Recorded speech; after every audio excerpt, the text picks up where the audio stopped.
Hey lovelies, you're welcome back to Reviews and Recaps. Let's get into today's video. Today we're going to be talking about Maso. So Maso had an interview recently and he was talking about Martell Holt, was talking about the Melometers. So we're going to focus on what he had to say about Martell because he was dragging the guy and I was absolutely here for it. If you're new to this channel, make sure you hit that subscribe button and tap that bell button right next to it so you know every single time that I post. And everyone, please like, share, and don't forget to leave a comment in the comment section below. Now let's get into today's video. So Maso had an interview with Dustin Ross to talk about Love and Marriage Huntsville. As you know, the season has not been doing very well, so Maso is out here trying to promote it, and I'm like, all right, well, let's see if it works. So he had a conversation with Dustin and he started talking about Martell and the whole revenge piece situation. If you guys don't know, Maso came out recently to say that he has not seen any tape. He's clearly trying to avoid any responsibility or liability coming in on his part. Because for someone who always thinks Martell shenanigans is funny, he seems to be speaking up quite a lot lately. Now let's get into what he said to Dustin. In his interview with Dustin, he called Martell weak-minded.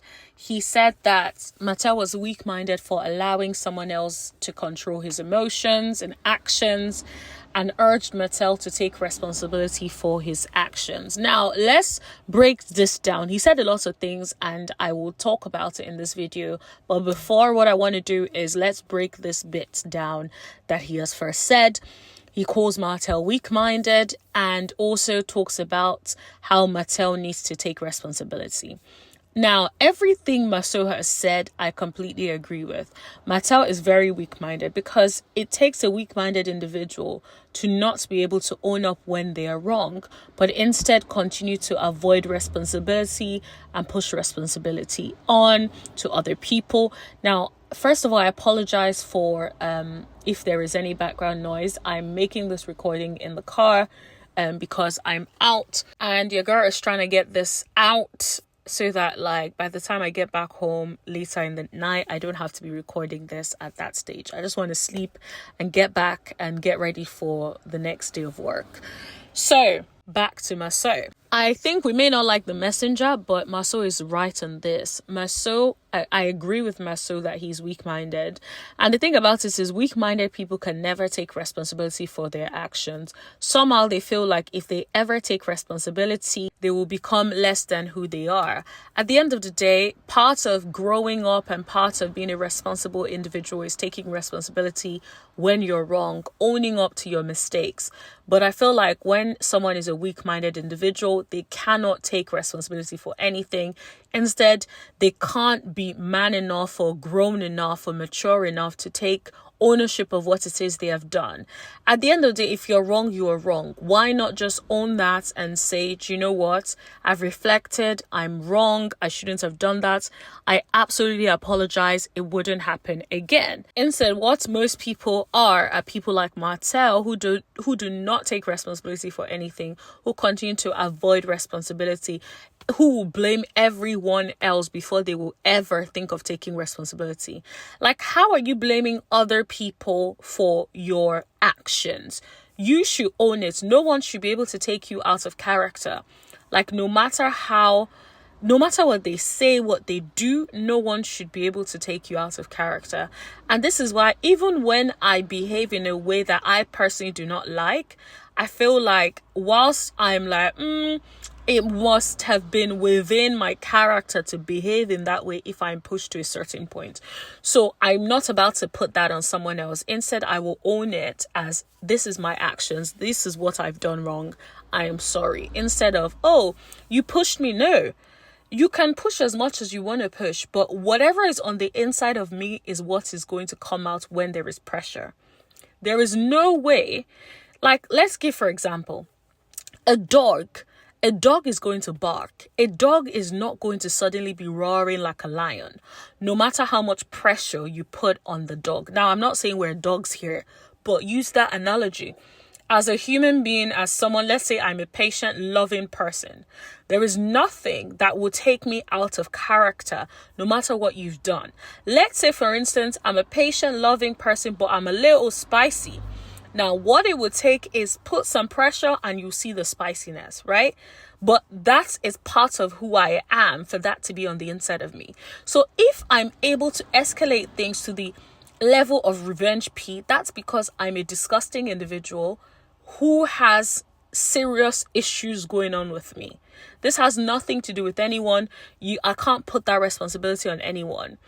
And so when you think about it in that way, I feel like Martell needs to think about it in that way and take ownership. He's refusing to take ownership. So I love that his body called him out on it. Now, I would say it's a little too late. Why didn't you call him out on this when you had the opportunity to do it face-to-face and call him out on it? Yet you decided not to. You did not hold his feet to the fire. Maybe you did and it was edited, I'll give you that. But where was all this energy when you were in front of this man? Why couldn't you say it then? Why are you now saying this after the fact, when people are trolling you guys about the way you guys are babying Martell and not holding him accountable? I feel like it's a little bit too late. But let's keep going on with what Maso had to say about Martell. He says you have to have a line when taking actions, which I completely agree with. There has to be a line. Like, no matter what someone does to you, there has to be a line where you're like, okay, this is too far. I'm not going to cross it. For some people, they don't feel like there is a line. Nothing will stop them from crossing any lines, any boundaries. There's no boundaries in their perspective, in their mindset. I can't be that person, because when I say something, I don't want to have to take it back. So I think very carefully about the things that I say, because I don't want to be responsible, or I don't want to have to apologize for something I said. I want to say I said what I said and I stand by what I said, because the way in which I said it is not going to be disrespectful. So that's another thing. He also said that he just wanted him to understand that these things affect. He did say a little bit about like how the impact it could have on the children. He also said that life teaches you that there is a place in society for people that want to send pornographic pictures of their ex-wife. And I feel like he's alluding to jail is what that's going to teach you. So basically, Martell better get ready for jail, because that is definitely absolutely going to happen with the way he's going if he does not stop. And ultimately, if the court actually decides that that is where he should be going, in a way, I actually hope they decide that, because I feel like he needs to be held accountable. Because I feel like Martell is that person who, if you don't hold him accountable, he's not going to change. He's not going to try to do better.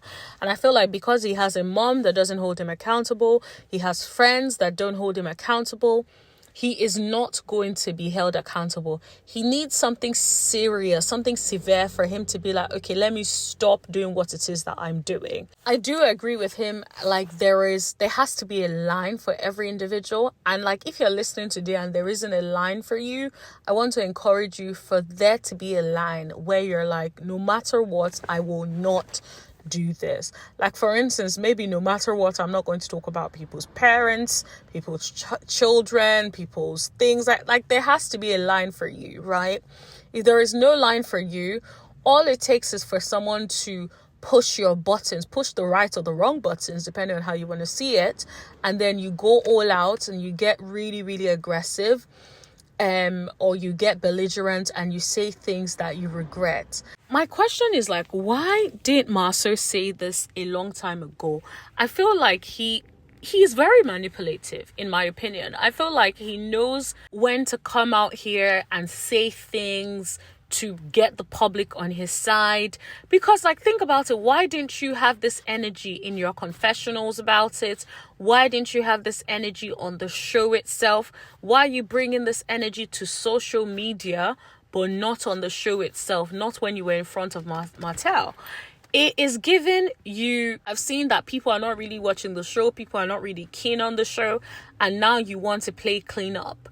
That's what it's given. It's giving disingenuous. It is giving you're trying to manipulate the audience to be on your side, which is not going to work. The Melometers are still not playing with you. I feel like you drag the melometers and then in the same vein, you say things that you know to show that you're on the melometer side. It's like, come out and just say you're a melometer. We will not be surprised. You're welcome. Now, I know I'm joking around and kidding around, but on a more serious note, even if we may not be cool with Maso and the way he's coming for melometers this season, I feel like let's take the win. The win right here is him actually opening up and saying what is true and calling Martell out. Now, I wish he had done this on the show itself. Nonetheless, he's done it, so at least it's now in the public arena, and that's why I want us to keep talking about it. And also, let's try and let this video blow up so that like people that watch the show but don't really be in the YouTube streets can actually find it, let it come on their timeline, because I just feel this is something that needs to be spoken about, because I feel like the people that watch the show and don't be in the YouTube streets, they don't get a balanced picture of what is going on. And so I feel like as YouTubers, we have to do our best to push these sorts of stories out there so that people know that people are talking about what Martell has done and how disgusting it is. Even if it's not being shown on the TV screens and it's being minimized to a text message, at least let the world see it for what it is. And then we'll know that we're doing our jobs. And I guess this is the good part of our jobs, when people speak up and we're able to address things and people are calling things out for what they really are. But nonetheless, that is all I want to talk to you guys about today. Don't forget to hit that subscribe button. I'm almost on 3,000. I would love to hit 3,000 before the end of this month. I know the end of the month is this week, but guys, we can do it. So please come and support, and please help us hit 3,000 subscribers by tapping that subscribe button and tap that bell button right next to it, so you know every single time that I post or go live.